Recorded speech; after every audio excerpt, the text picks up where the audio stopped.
Hello everyone, First Louver here. Today, we're diving into a fantasy action-packed film called The Demon Strikes Back. Fair warning, spoilers lie ahead. In a city somewhere in India, people are trying to awaken a massive monk using the most bizarre techniques they can imagine. As it turns out, the giant figure is named Tang, who is completely bewildered to see that everyone around him appears tiny in comparison. One of the miniature people clings to Tang's nose and reveals himself as the monk's master, arriving to present his student with a trophy for achieving his life's goal. Soon after, the crowd reveals a giant glowing halo, which Tang eagerly accepts and fastens onto his back. The magical object begins to radiate an intense light, and Tang grins with pride, but that quickly backfires. The halo malfunctions, triggering a series of explosions that ultimately engulf Tang's face. Suddenly, Tang jolts awake. It was all just a dream, shaken by the sound of thunder rumbling overhead. In reality, Tang is employed by a circus filled with eccentric performers, struggling to earn even a bit of money through his shows. After finally managing to gather a small crowd, Tang introduces his first disciple, Zhu. But the women in the audience are immediately frightened by Zhu's odd demeanor, especially when he starts proposing marriage to every lady he sees. Tang then attempts to present his second disciple, Wujing. However, this one is even more disturbing, resembling a bald Frankenstein-like monster. He traumatizes a baby just by his appearance. Furious, the women demand compensation for their emotional distress, and a mob quickly forms, heckling Tang for his dreadful performance. In a last-ditch effort, Tang promises that his final act will make up for everything and introduces the infamous Monkey King,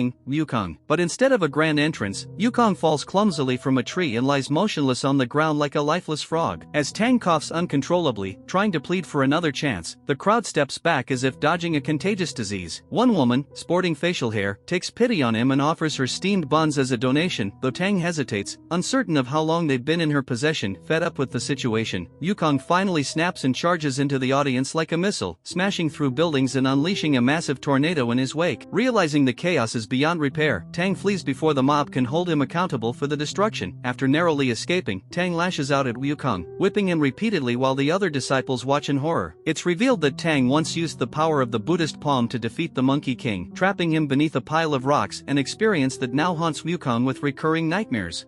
To make matters worse, Tang snuggles with the monkey demon every night, pretending he's the woman he loves, making Wukong's life even more unbearable. The next morning, Tang wakes up and decides to fetch water for his disciples. While exploring the forest, he stumbles upon a grand house. He knocks, hoping to receive some food, and is greeted by a stunning woman who kindly invites him to dine inside. Tang instantly agrees after spotting several other beautiful women with long, elegant legs, all seemingly eager to serve inside. Zhu is immediately captivated by their beauty, while Tang expresses his gratitude for the generous meal. But the hostess insists that the men stay longer, offering to care for them in more intimate ways. However, unbeknownst to them, Wukong has already seen through the illusion and realizes that all the beautiful women are actually spider demons in disguise, planning to devour his master. He confronts the lead woman and demands she show her true form. Tang, enraged by Wukong's behavior, banishes all of his disciples, accusing them of being disrespectful to such gracious hosts. Moments later, the women reveal their monstrous forms, surrounding Tang with no escape. Terrified, he cries out for Wukong to return and save him. Fortunately, the Monkey King arrives just in time, yanking his master away from danger. Meanwhile, Wujing summons his weapon and bravely faces one of the enemies alone. The spider launches at him, pinning him against a wall and spitting into his mouth, poisoning him in the process. Despite this, Wujing manages to strike back at the last second, killing the demon and narrowly avoiding death. At the same time, other spider monsters try to seize Tang, wrapping him in webs. But Wukong grabs hold of him and rips the sticky threads apart, hurling the demons upward until they crash through the ceiling. As he catches Tang midair, Wukong quickly realizes they are surrounded by thousands of tiny spiders raining down from above and burrowing into the ground. Suddenly, the entire floor collapses beneath them, and everyone plummets into the basement, a colossal spider nest. As Tang cautiously explores the eerie lair, he comes face to face with a grotesque creature formed from countless tiny insects, the true final form of the spider demon. Wukong immediately leaps into action, charging forward and punching straight through the enemy's defenses. He grabs the demon by the head and annihilates it within seconds. Tang urgently tells him to stop, insisting he wanted to redeem the creature rather than destroy it. But Wukong ignores the plea and proceeds to bash the spider's head repeatedly, Hulk-style, until there's nothing left but dust. Outraged, Tang scolds his disciple for treating lives as disposable, but the monkey demon remains indifferent, showing no remorse whatsoever.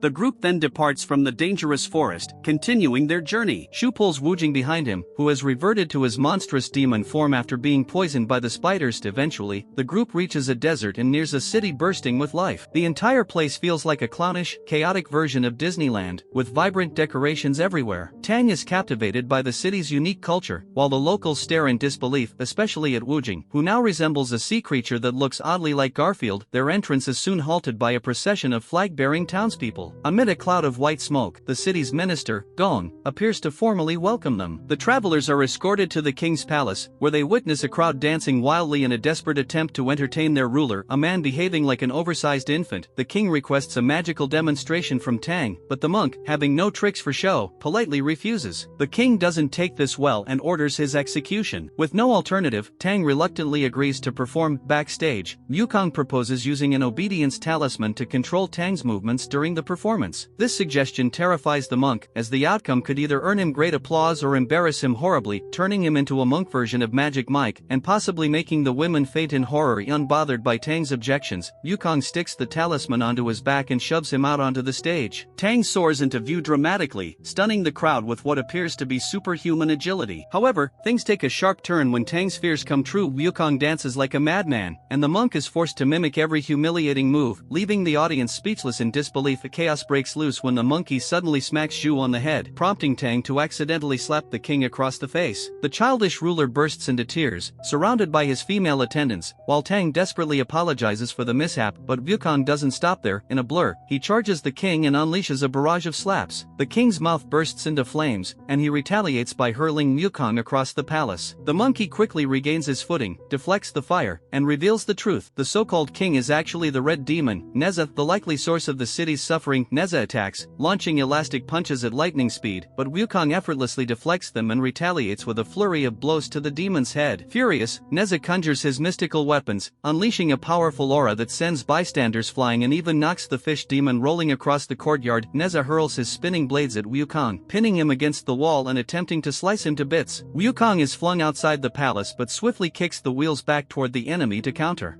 Nezha then takes to the sky, wielding massive blades, and begins gathering enormous energy within his belly, firing a flaming tornado directly at Wukong. From the blaze, a swarm of demons emerge, charging at the Monkey King. Wukong quickly forms a colossal shield to protect himself, but the relentless impact overwhelms him, and he crashes through the palace floor. Mocking him, Nezha taunts the defeated Wukong, calling him a stinking monkey. Enraged, Wukong roars and pulls out the twin flags from behind his back, lifting the entire palace with raw strength. As the building rises, Nezha emerges with his staff and speeds toward his opponent, hurling another blast of flames. Wukong counters by spinning his flags, dispelling the fire and hurling back the enemies. He finally overpowers Nezha, charging his eyes with flames and blasting them at the demon, sending him crashing to the ground with tremendous force. Seeing an opening, Wu Jing unleashes a blast of icy breath, freezing Nezha in place and launching the frozen body across the palace, landing him squarely beneath Wukong's feet. Tang quickly intervenes to subdue the demon using his sealing technique, which turns Nezha into a small figurine. He then presents this to the minister, hoping she might eventually transform the malevolent spirit into a force for good. At the same time, they discover the real king imprisoned in the building's basement and successfully restore him to his throne. In gratitude for saving his life, the king offers Tang his choice of any concubine as a token of appreciation. However, when the monk looks closer, he notices the strange, unsettling features of the women and realizes the king's generosity likely hides something sinister. Amidst the bizarre figures, a stunning young woman catches everyone's attention. The king requests that she perform a dance in honor of the heroes. She begins to move with graceful, swan-like elegance, captivating everyone in the room, especially Tang, while the other women watch with envy. As he watches her dance, Tang is reminded of a woman he once loved who danced for him under the moonlight in much the same way. The memory overwhelms him, and he finds himself falling for this mysterious girl instantly. Tang learns that her name is Bai, and he chooses to bring her along on their journey to India. As they travel, their bond grows stronger, and the two become inseparable, ignoring everything else around them. Yet Wukong soon grows wary of Bai, suspecting that she might be a demon in disguise trying to consume his master. Attempting to expose her true nature, he uses a magical mirror, but the reflection shows only a beautiful woman. Frustrated, Wukong cuts her wrist and uses her blood on the mirror, hoping for a revelation, only to find nothing suspicious. This act alienates Tang, pushing him even closer to Bai, but Wukong insists they visit her home village, arguing that demons cannot have human families. To everyone's astonishment, they arrive at a lively village filled with people. Wukong, though still skeptical, grows even more confused. Instead of backing down, the Monkey King begins attacking the villagers, throwing Bai's supposed family members around and declaring them illusions. He then sets his sights on Bai, prompting Tang to stop him. The monk accuses Wukong of once again trying to destroy someone he loves, just as he did before. It's revealed that the woman from Tang's past was killed by Wukong while protecting him, a betrayal that created an unresolved rift between the two. Feeling deeply betrayed, Wukong turns away from his master, unleashes his demonic form, and begins slaughtering everyone in the village, determined to prove they're nothing more than illusions. Tang rushes after him in an attempt to stop the carnage, but he's too late. The destruction has already happened. Laughing maniacally, Wukong accuses Tang of being blinded by delusion and moves toward Bai the killer, hoping to make Tang see the truth. But Tang refuses to let him harm another innocent soul. He fights back using the Buddha palm technique, but Wukong easily overpowers him, pummeling him with his staff. As Tang faces certain death, Bai pleads for his life and finally admits the truth. She is indeed a demon, and the entire village was conjured by her magic. Yet her confession does nothing to calm Wukong's fury. He transforms into a massive, stone-skinned beast resembling King Kong, grabs Tang, and swallows him whole as Bai desperately tries to rescue him. The monstrous Wukong leaps toward a nearby mountain and climbs to the summit, accidentally dropping Bai along the way. Suddenly, a commanding voice echoes across the sky. It's the Minister Gong, arriving with the Red Demon Nezha. It turns out she was the real orchestrator of the kingdom's disorder, having used Bai to drive a wedge between Wukong and Tang in a ploy for revenge. What she doesn't realize is that Wukong never actually consumed his master. Tang is safe, and they had known Bai was a demon all along. They had simply pretended to fall into the trap to lure out the true mastermind behind the chaos. Realizing her plan has collapsed, the minister orders Nezha to attack the people immediately. However, Wujing freezes the red demon using his magical powers, allowing Wukong to obliterate the creature by smashing it into pieces while letting out a furious roar. Gong channels all her energy to unleash a powerful shockwave that blasts the team backward, sparing only Wukong, who withstands the overwhelming force and shields his master with his tail. The monkey demon launches himself at her with unrelenting fury, crashing into the mountainside. But Gong skillfully dodges his attack and escapes onto her flying cloud. Wukong gives chase immediately, smashing through a mountain hurled in his path, only to find that the enemy has summoned a massive Buddha and a raging tsunami.